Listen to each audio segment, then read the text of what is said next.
Hello, this is Linda Rex, and I welcome you to Our Life in the Trinity. We're going to begin with prayer this morning, read some scripture from Corinthians, and we're going to talk about it. And then we'll have communion toward the end if you'd like to prepare now get some bread and wine or grape juice so you can participate in that. And then we will close with the benediction. So let's begin our time together with prayer. Father, Jesus, Spirit, thank you that we can gather even online to talk about you and to grow up in our relationship with you. I just pray for your inspiration, Holy Spirit, and you will plant your word deeper in our hearts and minds. In your name, Jesus, we pray. Amen. So we've been in the season right now of Epiphany, and we're looking at the revelation of Jesus Christ. Who is Jesus Christ? And who is Jesus Christ for us? Has there been some time during this season so far where Jesus has been revealed to you in a new way that maybe you didn't see before? We want to remain open and open to the Holy Spirit, open to what he wants to tell us about who Jesus is and who we are in Christ. And we also have been talking in the most recent blogs or video blogs about the spiritual gifts and why they were given to the church. The Holy Spirit determines who receives what. The Holy Spirit gives these gifts to those who trust in Christ, and they're given for the common good, for the benefit of the body of Christ, enabling us to grow up in Christ, to mature in our faith, to share the good news with others, and to serve others. Now, spiritual gifts can be this thing that's kind of this, I'm not sure what that is. And sometimes, like in the Corinthian church, the Corinth church, uh, they began to see them as uh, like as a means of position or importance within the church, beginning to see them as, my gift's more important than your gifts, and so on. And which is the influence of the culture on the church, um, because social standing was important in that culture. And what you had or someone didn't have was important. And those who are more well-to-do, they had a greater position and value in the community. But what God is trying to show us as the body of Christ is that God's love has been expressed to us in Jesus, and we receive that as a gift and we give it to others. And there is no over, under kind of concept in God's kingdom, but rather we are all servants of one another. We love one another. We serve one another. And in obedience to God and love for God, we do all this. So the passage that is famously known as the love passage is the one we want to look at today. And it's written by the Apostle Paul, and it's 1 Corinthians 13, 1 through 13. It's a long passage, so we'll just kind of go through it a little as we go, and then we'll talk about it. So Paul says, if I speak with the tongues of men and of angels, but do not have love, I have become a noisy gong or a clanging cymbal. Now, in the worship venues of that day, a noisy gong or a clanging cymbal was a way of waking up the god of the temple. You just got to make all this noise and then maybe they'll show up, right?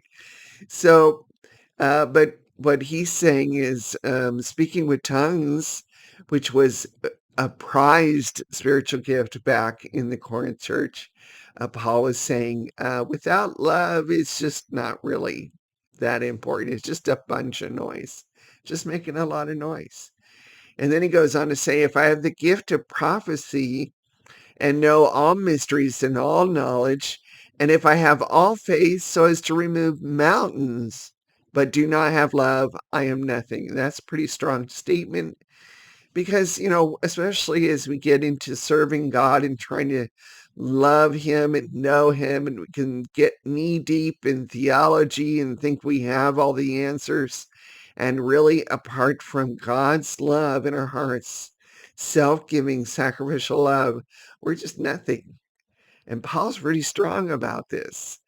And he goes on to say, and if I give all my possessions to feed the poor, and if I surrender my body to be burned, but do not have love, it profits me nothing. I mean, all the martyrdom in the world is really not useful if we're not doing this in love. And if we're not serving and feeding others and caring for others out of a spirit of God's love in our hearts, it just has no resulting value.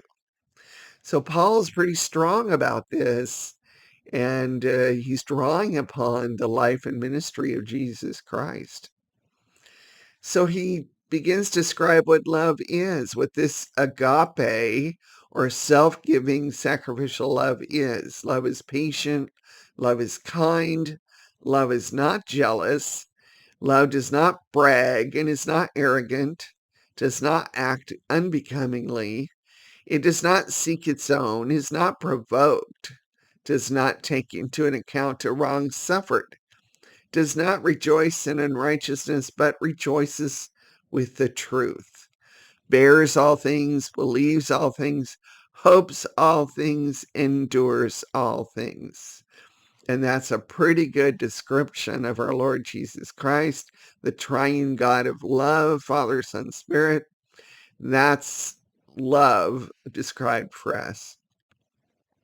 And Paul goes on to say, love never fails. But if there are gifts of prophecy, they will be done away. If there are tongues, they will cease. If there is knowledge, it will be done away. The reality is one day this world will end and all that will become meaningless, useless. It's not going to last on into eternity because it's just not needed. What's needed? Love, right? We're going to love God, love each other. That's what we're created for. That's our design, meant for eternity. God lived in eternity in this other, serving one another, self-giving, sacrificial love. So Paul goes on to saying, for we know in part and we prophesy in part, but when the perfect comes, the partial will be done away. When I was a child, I used to speak like a child, think like a child, reason like a child. When I became a man, I did away with childish things. He grew up, and he's encouraging us to grow up in Christ, to mature in our faith. He says, for now we see in a mirror dimly, but then face to face. Now I know in part, but then I will know fully, just as I also have been fully known. And the reality is God has come to be with us in Christ. He knows us intimately, down to the core of our being. He's experienced our human life and lived with us, in us. And so he knows us. And one day we'll see God face to face. Right now, we just have glimpses through the Word of God and by the Spirit. But God knows us fully. So then Paul closes with this statement, but now faith, hope, love, abide these three, but the greatest of these is love. So let's continue to unpack this a little. So the love he's describing in this chapter, the Greek word agape, or that's how I say it anyway, not being Greek. God and Christ's self-giving love, according to Robert Utley. This is a good way of defining that. So apart from love, this kind of self-giving, serving, sacrificial love, apart from this kind of love, when we speak in tongues, it's a great gift. It serves a great purpose, but if we're not doing it in love, if we're doing it to try to promote ourselves or to appear great, it's just making noise. It's not serving the purpose for which God gave it. A generous, sacrificial person is the way God wants all of us to be. But if we don't do it from a heart of self-giving, sacrificial love, we're doing it for self-serving, self-centered ways, then we're doing it for the wrong reasons, and it serves no purpose. It does not change anything. All it does is serve us, and that's self-centered, and that means we're not really being who God created us to be. Our center is not to be ourselves. Our center is to be our Lord Jesus Christ, our triune God. They're the center. God is the center, and we worship and honor and serve him, and we serve one another. And so Paul is very strong on that.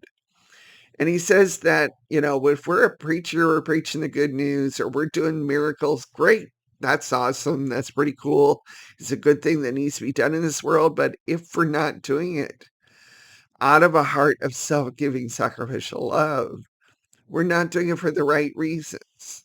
We're doing it for ourselves, for our self-aggrandizement, to make ourselves feel good, look good, whatever it is. And what is that value? So we're just making noise, in other words. So Paul is pretty strong on this whole thing about our basis for doing whatever we do, even in our service of God. And we got to remember this as we follow Christ. If we're doing it for ourselves, then we're doing it for the totally wrong reason.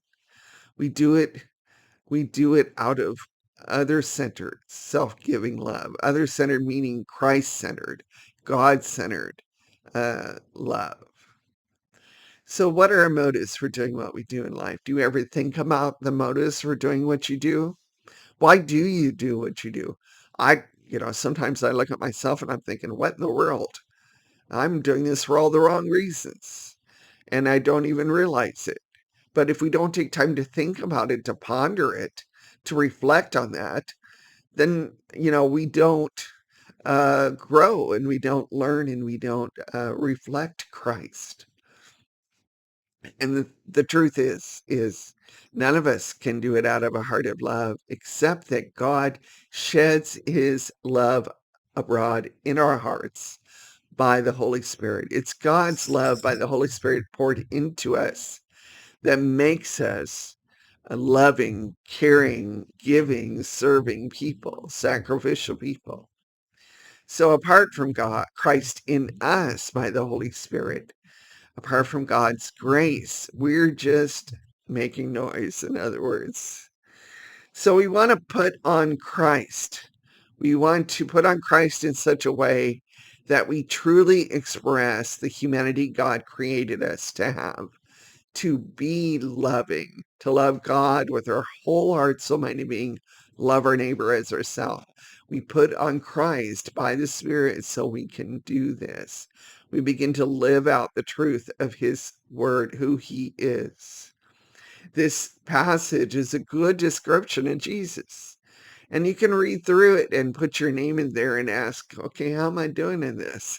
It's kind of, oh, I need Jesus. Yeah, I need Jesus. We may find it difficult, painful to look at our motives, our inclinations. It's hard to face the truth about ourselves sometimes. But the thing is, we don't do this by ourselves. Christ is in us, with us, for us. He's already done what is needed to redeem and restore. We just need to get in sync with Christ and turn towards him and trust in him. What is the Spirit saying to you? Are you listening and responding to the Spirit? Are you open to the Holy Spirit? Do you even realize Christ is in you by the Spirit living in you? Have you received that gift? Have you responded in faith? Are you living in Christ? trusting in him, in his life in you by the Spirit. And the reality is we do come to a point where God brings us to faith in Jesus. We turn away from our old way. That's repentance. We turn away from the center our life was focused on, ourselves and this world, and all of that. We turn away and we turn back to Jesus, to the Father and the Spirit. That's repentance and faith. But that doesn't just happen once in our lives. It's an ongoing experience. It's an ongoing life. It's a journey. It's a path we follow. It's, the early church was called the way. It's a way we live. And it's something that becomes our way of living the rest of our life. And so there are times where God constantly brings us back to the truth about, okay, who is he? And am I living in the truth of who I am? And we want to ask ourselves, what is God's heart about what I'm saying or I'm doing or I'm thinking even? What is God's heart? Do you ever think about what God's heart might be about the way you're living your life, about what you're thinking and saying and doing? What is God's heart? And and I it's a challenge to do this because we sure do not want to pay attention to God's heart. But God's heart of love for us is given for us to share in by the Holy Spirit. God's heart, his love is poured into our hearts by the Spirit so that we can love as God loves, so that we can have this self-giving, sacrificial love for others. And it's a process. We grow. We grow up in Christ. We begin as children as we come to faith in Christ. And then as we open ourselves to the Spirit and we respond to Christ's work in our mind and heart, we grow, we mature, we grow up. Remember, Paul was talking about, I used to be a child, but now I put away childish things. I'm growing up. We want to always remain open to the Spirit, respond to the Spirit's lead, and follow where Jesus leads us. We want to allow his agape, his love, to flow in and through us out to others. It's not just to make us feel good about ourselves. It's so that we can love and serve and care for our others in this world as God has always meant for us to. So that's the good news. That's ours in Christ. He gives it to us by the Spirit, and we want to receive. And we come to the table of grace each week, and we are reminded anew of the essentials of our faith, that we die with Christ, we rose with Christ, we share in his glory both now and forever. And it's the gift of the Spirit he has given us, a pledge, a promise for the even now and for the future of our participation in his life and love. So let's pray. So grateful, Lord, for all you have given. Thank you for the gift of your heavenly Spirit. Thank you for your life in us that enables us to truly love you and love others as you created us to. We receive Jesus again with gratitude and thanksgiving in his name. Amen. So we take the bread and we receive all Christ has given in his offering of his body for us. Thank you, Jesus.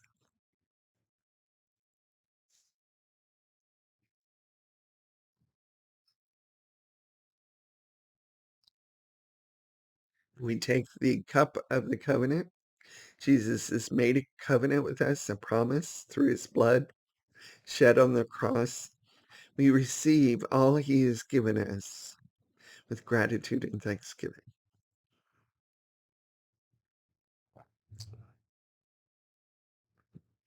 The table of thanksgiving is a blessing that we can participate in together as the body of Christ. So now may our God of love cause you to abide now and forever in his faith, hope, and love for the glory of the Father, through Jesus our Lord and by his Spirit. May God bless you. I hope you have a good week. Come and see us again, or me again, on Our Life in the Trinity. And make sure you check out our CL group studies and the blog site. And make sure you subscribe to our channel. God bless.